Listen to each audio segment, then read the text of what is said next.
Hi, students. Welcome to another interesting edition of the online physics class. I remain your humble host, Olujimi Gabriel.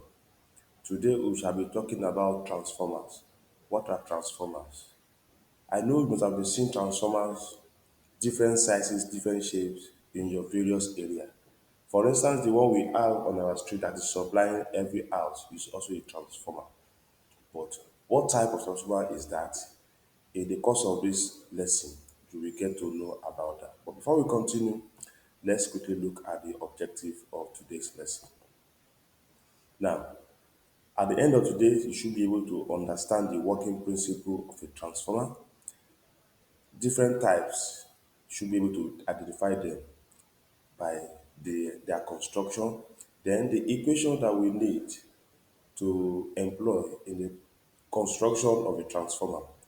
Basically, this is what manufacturer of transformer uses to know the kind of transformer they want to build. For instance, a transformer can be built to supply a voltage of 12 volts or 24 volts as the case may be. Definitely, that transformer is a step-down transformer because it will be stepping down a very high voltage in the order of 220 volts down to 24 volts. Then, losses and application of transformers. Now, a transformer is an electrical device that transfers electrical energy between two or more circuits through electromagnetic induction. Now, a transformer makes use of two coil. We have one is called primary coil and the second one is secondary coil.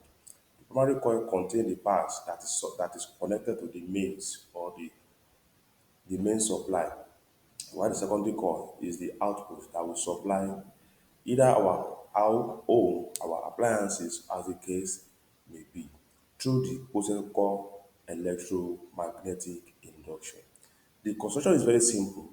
Those two coils they are wound on the same iron core, like a rectangular frame on each side. There is no connection between those two coils. I will show you the diagram as we continue. Now, it is used to regulate power in transmission. We also have different part of power transmission. We have the transmission, we have the distribution, then we have the generation also. All these stages they make use of transformer. The first part makes use of step-up transformer because the voltage produced may not be enough, so it has to be step up so that you can travel a long distance, just like we have in our national grid today. Then it works only on AC, that is alternating current. Now, the working principle is based on Faraday's law, like I've explained before, electromagnetic induction. Now, alternating current in the primary coil creates a changing magnetic field in the secondary coil. Now, look at what I have here. You can see that the coil here and the coil here, they have no tip in common. They are not connected. Now, the primary side is connected to a very high voltage, while in turn, there will be some kind of induction on the other side of the coil that we call the secondary coil to produce a low voltage. Now, don't forget the number of turn of coil, like a wire that is to form a coil. Now, the number of turn of coil in each side of the transformer depend the kind of transformer that you have. Now, the side that's connected to the mains is the primary side, while the side that is connected to the load. Your load could be your appliances, your TV, your every other thing that makes use of transformer, especially your TV and your sound system. Now, we use this formula to calculate the voltage of the primary and the secondary, depending on the number of turn of coil in both secondary and primary. Now, for instance, as a manufacturer, you want a transformer that can supply 12 volts to your load or to your house. Definitely, you have to know the voltage of the primary. I mean, the voltage, the high voltage you want to convert to 12 volts. Then that will give you the knowledge of the number of turn of coil that is required to form that. Once you have this formula, then you can construct any transformer using the coil. Now, let's continue. Types of transformer, we have the step down transformer, then we have the step up transformer.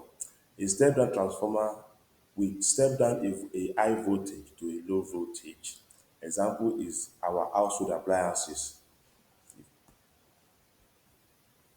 Then the second one is the step up transformer, whereby a low voltage is increased, is step up to a high voltage.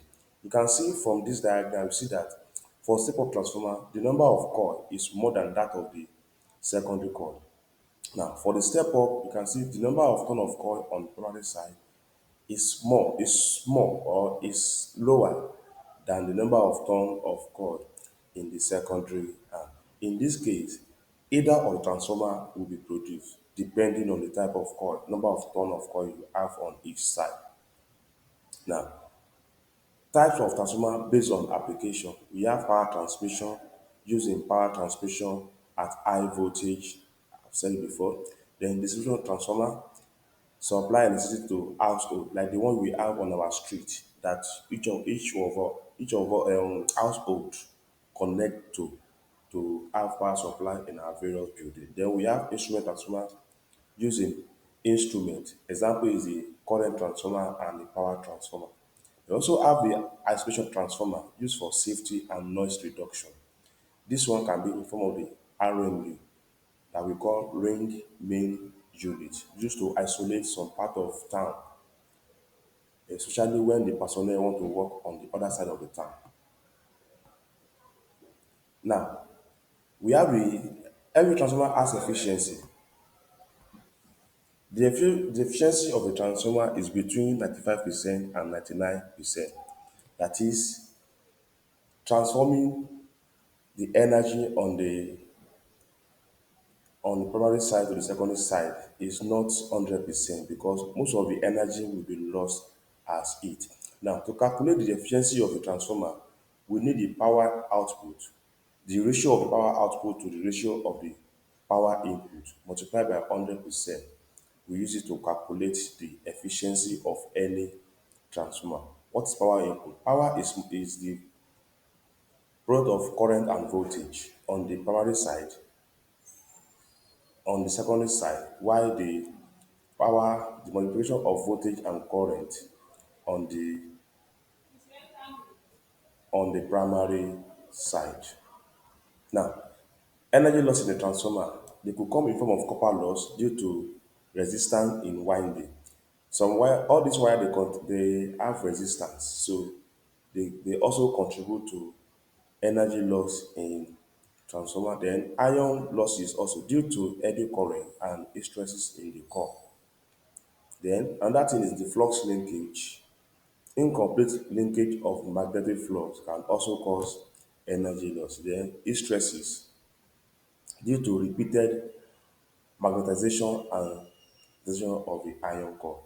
Don't forget that when current pass through a coil, e form some sort of magnetic field around that coil due to thereby making the iron frame to become magnet.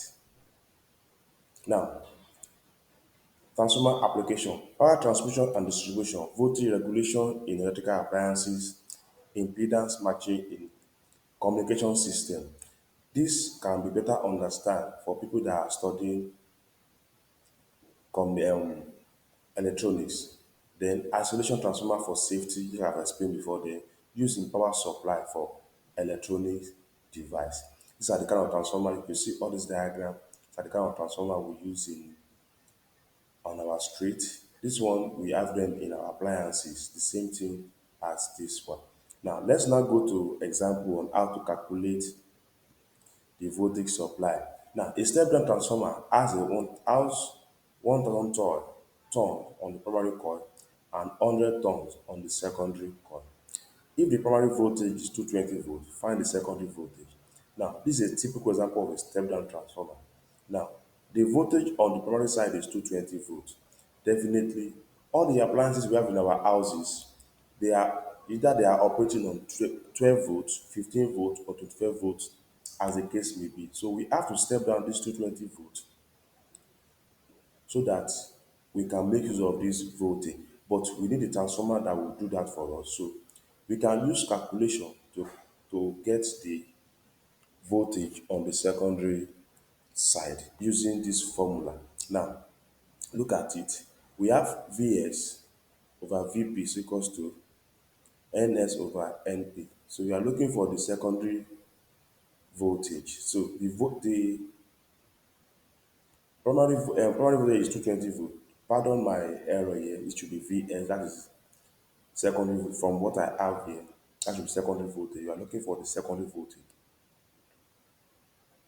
So by the time you calculate this, it will give us 22 volts. So you can see that 220 volt has been stepped down to 22 volts. That is how to calculate the voltage on the secondary side of the transformer. Another one is how to calculate the efficiency. Since we have the efficiency and we know that the power output over power input multiplied by 100% give us the efficiency. But in this case, we have been given the efficiency already. So we have to find the output power. And what is output power? The efficiency is 95% equals to power output divided by 500 watts times 100%. Now, the power output will be 475 watts. Excuse me. This is a typical example of a step-down transformer also in terms of what? Power. It could either be you could either be stepping down voltage, power, or current. I think with this little explanation, we now have the idea of how transformer works. From the national grid to our domestic houses, there are different customers on the national grid. Some uses 11,000 volts to run their machinery. Now, in our household, these are the domestic usage. We use 220 volts. So, throughout 220 volts, we have appliances that use 220 volt direct, like our iron, like electric cooker. They make use of this 220 volt directly. But there are some appliances that cannot use 220 volts. So that's where you now have transformer in TV and sound system so that they can be able to operate using that voltage. Now, before you go, this is I have one assignment for you. Well, before we go, we have different type of transformer here. You can see them in different construction. Every one of them they still do the same, they perform the same operation, either step down or step up. When you look at it, you see the one you are familiar with that we have on our streets. Some we have in industries because there are some industries that have their own transformer to generate their own electricity. Now, assignment for you to brush up your knowledge about transformer. Until I come your way next time, please do have a wonderful day.